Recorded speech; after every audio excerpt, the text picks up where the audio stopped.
Friends, welcome to my TAT classes. Friends, आज हम देखेंगे मैथ्स में हमारा चलेगा हमारा परिमिति परिमाप। देखिए यहाँ पे दिया है आपका परिमिति या फिर परिमाप। क्वेश्चन में आपको नाम पे दे सकता है कि परिमाप बताइए या फिर परिमिति बताइए। तो किसका किसका है? त्रिभुज का, आयत, वर्ग और चतुर्भुज। चतुर्भुज के अंतर्गत ही आते हैं आपके आयत और वर्ग, बट यहाँ पे चतुर्भुज के नाम पे अलग से दे दिया है। तो हम देखते हैं चार चीजों को आपको ज्ञात करना है, त्रिभुज, आयत, वर्ग और चतुर्भुज का। तो आइए देखते हैं क्या करना है, कैसे करना है। पहले हम देखते हैं त्रिभुज का। फ्रेंड्स, त्रिभुज को आपको मैं बता चुकी हूँ कि 6 भागों में बांटा गया है। तो एक पहला है उसको भुजाओं के आधार पे 3 भागों में, और है दूसरा कोणों के आधार पर 3 भागों में। लेकिन यहाँ पर आपसे आपका पूछा जा रहा है, परिमाप पूछा जा रहा है, तो नाप के अकॉर्डिंग ही रहेगा, क्योंकि परिमाप है। परिमाप को हम नाप के अकॉर्डिंग, कोण के अकॉर्डिंग तो नहीं देख सकते। तो जहाँ पे जो भी आपकी कोण होंगे, वो त्रिभुज होंगे, वो आपके होंगे भुजाओं के आधार पर। तो आपको पता है कि भुजाओं के आधार पर आपके 3 कोण है। पहला समबाहु त्रिभुज, समद्विबाहु त्रिभुज और तीसरा है विषमबाहु त्रिभुज। तो इनके जो परिमाप हैं ये अलग अलग तरीके से निकाले जाएंगे, लेकिन मुश्किल नहीं है, इजी है। सिर्फ आप इतना ध्यान दीजिए कि परिमाप क्या होता है। तो परिमाप आपकी तीनों भुजाओं का योग होता है। तीनों भुजाओं का योग होता है परिमाप। ठीक है, तो हम पहले चित्र के अकॉर्डिंग इस चीज को समझ लेते हैं। पहला हम देखते हैं समबाहु त्रिभुज। देखिए समबाहु त्रिभुज, समबाहु त्रिभुज कैसे बनेगा? जिसकी तीनों भुजाएं बराबर हों, ऐसे ऐसे और ऐसे। ठीक है फ्रेंड्स, यहाँ पे अगर आपसे कह दे कि एक भुजा हमारी 2 सेंटीमीटर है, 2 सेंटीमीटर है, त्रिभुज का परिमाप ज्ञात कीजिए, तो क्या करेंगे भाई? जो ये भुजा है वही भुजा ये है और वही भुजा, यानी कि तीनों भुजाएं एक समान ही तो है। तो क्या होगा यहाँ पे? 2 ये है, 2 ये है, 2 ये है, तो परिमाप आपका क्या हो जाएगा? तीनों भुजाओं का योग। तो 2 4 6, यानी कि 6 सेंटीमीटर आपका क्या होगा? परिमाप हो जाएगा। अब दिया है समद्विबाहु। देखिए यहाँ पे देख लेते हैं समद्विबाहु। समद्विबाहु, इसमें क्या होगा? इसमें आपकी 2 भुजाएं तो सेम रहेंगी, लेकिन एक भुजा अलग रहेगी। कैसे? जैसे ये भुजा बराबर ये है। ठीक है, हो गया। यहाँ पे दे रहा है कि ये भुजा 2 सेंटीमीटर है और ये भुजा 3 सेंटीमीटर है। पूछता है त्रिभुज का परिमाप ज्ञात कीजिए। तो आप क्या करेंगे? ये भुजा बराबर ये है, तो अगर ये 3 सेंटीमीटर हो तो ये भी 3 सेंटीमीटर होगी। 3 3 6, 2 जोड़ देंगे, यानी कि 8 सेंटीमीटर हमारा क्या आ गया? परिमाप आ गया। टोटल 8 सेंटीमीटर परिमाप आ गया। अब देखते हैं विषमबाहु। विषमबाहु त्रिभुज क्या है? जिसकी तीनों भुजाएं, विषमबाहु त्रिभुज जिसकी तीनों भुजाएं बराबर 9 हो, मतलब कि तीनों भुजाएं अलग अलग हो। ये भुजा 2 सेंटीमीटर, ये 1 सेंटीमीटर और ये 5 सेंटीमीटर। तो क्या है इसका परिमाप बताएं। यहाँ पे आपको ये क्लियर है कि तीनों भुजाओं की नाप दी हुई होगी, क्योंकि इसकी भुजा की नाप निकालना मुश्किल होता है। तो ऐसे में क्या है, आप इतना मुश्किल सवाल तो आपसे पूछेगा नहीं कि आपको भुजा भी निकालना पड़े। तो ऐसे में क्या है, आपको भुजा का नाप दिया रहेगा, बस खाली आपको योग करके परिमाप बताना है। जैसे 5 और 2 7, 1 8, इसका भी 8 सेंटीमीटर आ गया। तो ये हो गया हमारा परिमाप। तो त्रिभुज का केवल इतना ही कॉन्सेप्ट है, इतना ही पूछेगा आपसे। और जहां तक मैं उम्मीद करती हूँ इस तरह का क्वेश्चन नहीं पूछेगा। जो क्वेश्चन है मैं आपको पहले बता चुकी हूँ, एक बार मैं आपको और दिखा दूं वो क्वेश्चन की, उसी तरह के क्वेश्चन आपके त्रिभुज से आएंगे। जैसे देखिए ये इस तरह का क्वेश्चन है आपका, ये देखिए इस तरह का क्वेश्चन पूछे जाएंगे आपसे। यहाँ पे ये कोण दिया जाएगा, इस सब पूछा जाएगा। तो मैंने बताया है कि इस कोण का ये कोण प्लस इसका आधा कोण, यही होता है इसका योग। और ये कोण से कौन सा कोण बनता है? ये अधिक कोण बनता है। मतलब कि यू कहने का मतलब है कि त्रिभुज से अकॉर्डिंग जो क्वेश्चन आएंगे वो थ्योरिकल आएंगे, वैसे नहीं आएंगे। तो चलिए आगे देखते हैं, हम आयत का देखते हैं। मैं फॉर्मूले आपको दे चुकी हूँ, लेकिन एक बार और देख लीजिए यहाँ पे फॉर्मूले। आयत का फॉर्मूला है, आयत के लिए है परिमाप बराबर 2 ब्रैकेट में लंबाई प्लस चौड़ाई। 2 का मतलब यहाँ पे हम लंबाई और चौड़ाई को जोड़कर 2 का गुणा कर देंगे। विकर्ण का है करणी में लंबाई का स्क्वायर प्लस चौड़ाई का स्क्वायर। वर्ग का देखिए परिमाप 4 गुणित भुजा, विकर्ण भुजा करणी में 2। चतुर्भुज का देखिए क्या है? चतुर्भुज चतुर्भुज भी हमारे 3 चतुर्भुज हैं, देखिए कौन कौन से हैं। समचतुर्भुज, समांतर चतुर्भुज, समलंब चतुर्भुज। अगर आपको बराबर अगर भुजाएं दे रखी हैं तो आपको केवल योग करके निकालना होगा परिमाप, नहीं दिया तो इनके अकॉर्डिंग। समचतुर्भुज जिसकी 4 भुजाएं बराबर है, 4 गुणे इतने भुजा। समांतर चतुर्भुज जिसकी 4 भुजाएं बराबर 9 हो। समलंब चतुर्भुज जिसपे लंब बनाया जाए, तो ऐसा चतुर्भुज देगा जिसके आपकी चारों तरफ भुजाएं हों, वैसे ही पूछा जाएगा। तो चलिए इनसे अकॉर्डिंग को समझना इजी जब होगा जब इनको हम अंकों के माध्यम से सूत्रों को रखकर देखेंगे।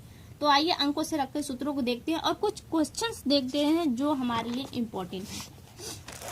देखिए हमने पहले क्वेश्चन लिया है, किसी आयत का क्षेत्रफल 17 सेंटीमीटर है, यदि आयत की लंबाई 13 सेंटीमीटर है तो आयत की परिमाप ज्ञात कीजिए। क्वेश्चन इजी है, पूछा आपसे केवल परिमाप है।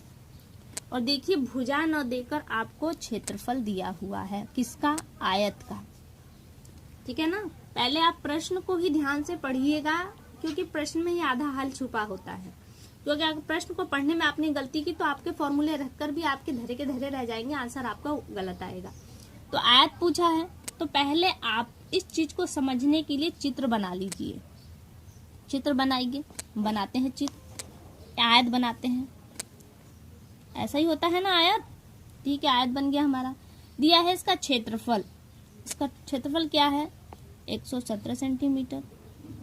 और क्या है? दिया है लंबाई, लंबाई कौन सी है? ये है ना लंबाई, लंबाई क्या है? 13 सेंटीमीटर, 13 सेंटीमीटर। तो पूछा है आयत का परिमाप, परिमाप हमसे पूछा गया है तो हम क्या करेंगे अब? देखिए क्षेत्रफल हमको पता है, तो क्षेत्रफल का सूत्र क्या है? क्षेत्रफल का सूत्र बराबर लंबाई इंटू चौड़ाई, यही है ना सूत्र। अब देखिए सूत्र के अकॉर्डिंग हम इसे रखते हैं, क्या करेंगे? 117, देखिए क्षेत्रफल 117 बराबर क्या है? लंबाई हमारा दिया है, लंबाई कितना है? 13 इंटू चौड़ाई को वैसे ही लिख दीजिए क्योंकि चौड़ाई हमें तो ज्ञात करना है, चौड़ाई हमारे पास है नहीं, तो इसका हम पक्षांतर करेंगे। अब पक्षांतर कैसे करेंगे? चौड़ाई को ये मान लीजिए या फिर चौड़ाई ही लिख दीजिए, कोई प्रॉब्लम नहीं है। तो चौड़ाई बराबर हम क्या करते हैं? 117 बटे में 13। अब हम इसको काटेंगे, काटेंगे तो हमारा क्या आएगा? 13 9 117। ठीक है, तो ये 9 हमारा क्या आ गया?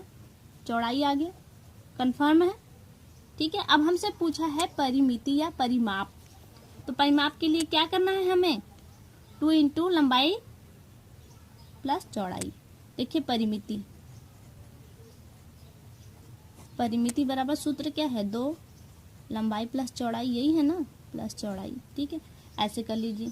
तो इसको मैं पहली वीडियो में, इससे पहले वीडियो में आपको बता चुकी हूँ कि इसका सिंपल तरीका है, फॉर्मूले 9 भी हो तो भी आप निकाल सकते हैं। क्या है? अगर आपकी लंबाई 13 है तो ये भी 13 ही होगी पक्का। 13 दूना 26, कंफर्म है। 26 प्लस ये हमारी 9 आ गई है और ये 9 होगा, 9 9 18। क्या आएगा? इसको ऐड कर देंगे तो क्या आएगा? 6 8 4 14, 14 का 4 यानी कि 44। देखिए आंसर आ गया। या फिर फॉर्मूले के अकॉर्डिंग रख लेते हैं, 2 लंबाई क्या है हमारी? 13 प्लस 9, ये हो गया। तो ये किसका मतलब होता है? गुणा। तो हम क्या करेंगे? इसको ऐड कर देंगे तो हमारा कितना आएगा? 22 आएगा। 13 9 22, 22 दूना 44। देखिए यहाँ पर भी वही आंसर आ गया, 44।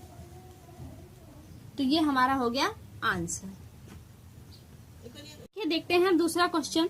दूसरा क्वेश्चन दिया है, एक आयत का विकर्ण 25 सेंटीमीटर तथा लंबाई 20 सेंटीमीटर है तो आयत का परिमाप ज्ञात कीजिए। तो ये कैसे ज्ञात होगा? आइए इस सवाल को करते हैं। अब देखिए पूछा तो गया आपसे सीधे सीधे आयत, आप देख रहे हैं, लेकिन दिया गया है विकर्ण, विकर्ण दे दिया गया है, पूछ रहा है परिमाप। लंबाई दिया हुआ है और है क्या? वो आयत। फिर वही चीज है, आप क्या करेंगे? आपको यहाँ पे कौन सा फॉर्मूला, ये फॉर्मूला आपको याद करना होगा, विकर्ण का फॉर्मूला। तो विकर्ण का फॉर्मूला क्या है? दिखते हैं, विकर्ण का फॉर्मूला करने में क्या था आपका? लंबाई का स्क्वायर प्लस चौड़ाई का स्क्वायर, यही था या कुछ और था? यही था। देखिए तो अब हम जो अंक दिए हैं उनको रखते हैं। उनके विकर्ण हमारा दिया है 25 सेंटीमीटर, अब करनी में हमारा क्या जाएगा, लंबाई, लंबाई क्या दिया है 20, 20 का स्क्वायर प्लस चौड़ाई का स्क्वायर। तो अब चौड़ाई हमारे पास है नहीं, इसलिए हम चौड़ाई को अंक में न रख के अचर संख्या रख देते हैं। तो देखिए क्या है, अब देखिए हमारा यहाँ पर भी वर्ग करनी है तो वर्ग है, यहाँ पे नहीं है। तो हम क्या करेंगे, दोनों पक्षों को एक इकाई में बनाएंगे। जैसे आपको पता है कि मीटर सेंटीमीटर है, तो हम या तो उसको सेंटीमीटर में ही बदल देते हैं या फिर मीटर में ही बदल देते हैं। तो यहाँ पर भी हमको कुछ ऐसा ही करना, हम इसे तो तोड़ ही नहीं सकते। तो क्या करेंगे, हम इसी का वर्ग बना देंगे। तो हम अब क्या करते हैं, 25 का वर्ग बना देते। तो 25 का वर्ग बनाएंगे तो क्या आएगा, हम 25 का वर्ग करेंगे तो हमारा आएगा 625। फिर करनी में ही आएगा, क्योंकि करनी बाहर निकालने के लिए तब ना हम वर्ग को हटाते हैं। तो 20 का हम करेंगे वर्ग तो हमारा आएगा 400 प्लस चौड़ाई का स्क्वायर। ठीक है, तो देखिए ये हमारा हो गया। हमने अब करनी नहीं रहे, इसको हटा देते, करनी नहीं रहेगा। तो ये हमारा ये आ गया। अब हम इसको पक्षांतर की, करनी नहीं है, पक्षांतर करेंगे। तो पक्षांतर के क्या लेते, चौड़ाई बराबर करेंगे ना, चौड़ाई का स्क्वायर है, चौड़ाई बराबर क्या आ जाएगा हमारा 625। इसके साथ कोई डिजिट नहीं है, इसलिए माइनस का ही काम होगा, माइनस या प्लस। तो क्या है, पक्षांतर है, ये प्लस डिजिट है, ये इधर है तो ये माइनस में हो जाती है, ये ना होता है। तो हो जाएगा हमारा 400। तो हमारा चौड़ाई का स्क्वायर क्या आएगा, चौड़ाई का हम घटाते हैं तो इसमें आएगा हमारा 225। तो 225 क्या हमारा करनी में ही है ना, क्योंकि अभी तक करनी चल रही थी। हम इसी करनी को लिख भी सकते हैं और नहीं भी लिख सकते हैं, क्योंकि एक डिजिट अभी भी हमारी वैसे ही। अब हमको चौड़ाई निकल गया है स्क्वायर में, तो ये भी जायज सी बात है, ये स्क्वायर में है तो स्क्वायर का मतलब करनी में है। तो क्या करें, अब करनी को हटाने के लिए हम क्या करते हैं, करनी को हटाने के लिए हम इसका वर्ग ही करते हैं ना, वर्गमूल निकालते हैं। तो क्या आएगा, यही ना आएगा, करनी में 15 × 15, ये चीज आपको याद रहेगी तो आप जल्दी कर लेंगे। 15 15 हम 225। तो चौड़ाई बराबर हमारी क्या आ गई, चौड़ाई बराबर 15 सेंटीमीटर। देखिए अब हमको चौड़ाई मिल चुकी है और लंबाई हमको पहले से ही ज्ञात है। तो परिमाप बराबर क्या है, परिमाप बराबर आयत है, 2 लंबाई प्लस चौड़ाई। या फिर जैसे मैंने ऊपर बताया था वैसे कर लीजिए आप। क्या करेंगे, अब इसको जोड़ते हैं हम, 2 फॉर्मूले के अकॉर्डिंग रखते हैं तो क्या आएगा 20 प्लस 15 2 इंटू, इसका मतलब क्या है, इंटू ही तो है, इसको हम कर देंगे तो जगह 35, 35 दूना 70। फिर या फिर मैंने जैसे कहा वैसे कर लीजिए। एक लंबाई हमें चौड़ाई, लंबाई हमें 20 है तो जायज सी बात है भाई, आयत है तो उसकी आमने सामने की भुजा तो बराबर है। तो 20 20 40 हो गया आपका, प्लस चौड़ाई हमको 15 मिल चुकी है तो सामने की भुजा भी वही, तो 15 15 30 बराबर कितना हो गया 70। 70 सेंटीमीटर आपकी ये भुजा आ गई। देखिए दोनों जगह 70 आया है। तो ये क्या आ गया, हमारा परिमाप कितना आ गया 70 सेंटीमीटर। ठीक है फ्रेंड्स, पूछा गया परिमाप, दिया गया विकर्ण, भुजाएं नहीं दी गई, डायरेक्टली आपको विकर्ण दे दिया गया और पूछा गया कि इसमें क्या आएगा। तो चलिए अब अगला क्वेश्चन लगाते हैं हम। देखिए अगले क्वेश्चन में क्या है, अगले क्वेश्चन में दिया है एक चतुर्भुज के विकर्ण, विकर्ण दिया है क्रमशः 16 तथा 12 सेंटीमीटर होगा, ये सेंटीमीटर मीटर है, परिमाप ज्ञात कीजिए। यहाँ पर भी आपको विकर्ण दिया गया है, वहां पर एक विकर्ण था, यहाँ पे 2 विकर्ण दिए गए, आपको लंबाई नहीं दी गई है। वहां पे अगले इससे पिछले क्वेश्चन में लंबाई दी गई थी और यहाँ पे न तो लंबाई है न तो चौड़ाई है, और डायरेक्टली आपसे परिमाप पूछ दिया गया है, यही ना हुआ है। चलिए इसको लगाते हैं। फिर वही है चतुर्भुज में विकर्ण भुजा बराबर क्या होती है, हमको भुजा निकालना है ना, विकर्ण तो दिया हुआ है तो विकर्ण का सूत्र, यहाँ पे भुजा का सूत्र रखते हैं हम, क्या है, विकर्ण को हम डी के माध्यम से दिखाते हैं। हमारी 2 विकर्ण है तो D1 हो गया और दूसरी है तो D2, यही हुआ ना। चलिए इसे करते हैं, तो D1/2 का स्क्वायर प्लस D2 ये वाली बटे में 2 का स्क्वायर हो गया, यही फॉर्मूला है। अब हम इसी पे अंकों को रख देते हैं। ठीक है, अंकों को रखेंगे तो क्या आएगा, पहली भुजा 16, 16 बटे 2 इसका स्क्वायर प्लस फिर क्या है 12, 12 बटे में 2 का स्क्वायर। ये हमारी करनी में आ गई। ये भी करनी बहुत मुश्किल चीज नहीं है, इजी है, बस हमारा समझ है। तो इसको हम डायरेक्टली यहाँ पे काट देते हैं, इसको 2 से काट देंगे तो 2 छक्के 12, 2 अट्ठे 16, 2 छक्के 12। तो देखिए हमारा करनी में क्या आ गया, करनी में फिर आया हमारा 8 का स्क्वायर प्लस 6 का स्क्वायर, इसको हम स्क्वायर कर देते हैं तो क्या आएगा 64 प्लस 36, 6 के 36, इसको हम जोड़ देते हैं तो क्या आएगा करनी में हमारा आ जाएगा 100 को हम तोड़ेंगे तो क्या आएगा करनी में 10 गुणित्ते 10, बाहर आ गया 10 सेंटीमीटर। क्या हुआ एक भुजा आएगा, समचतुर्भुज है, समचतुर्भुज का मतलब होता है जिसकी चारों भुजाएं बराबर हो, समचतुर्भुज। तो हमारा 10 सेंटीमीटर आ गया। अब परिमाप पूछा है तो परिमाप वर्ग का फॉर्मूला यहाँ पे लगेगा, 4 गुणित्ते भुजा, तो भुजा परिमाप बराबर परिमिति या परिमाप बराबर 4 गुणित्ते भुजा, तो कितना आ गया हमारा 4 गुणित्ते 10 कर देंगे, 10 चौका 40 सेंटीमीटर क्या आ गया हमारा परिमाप।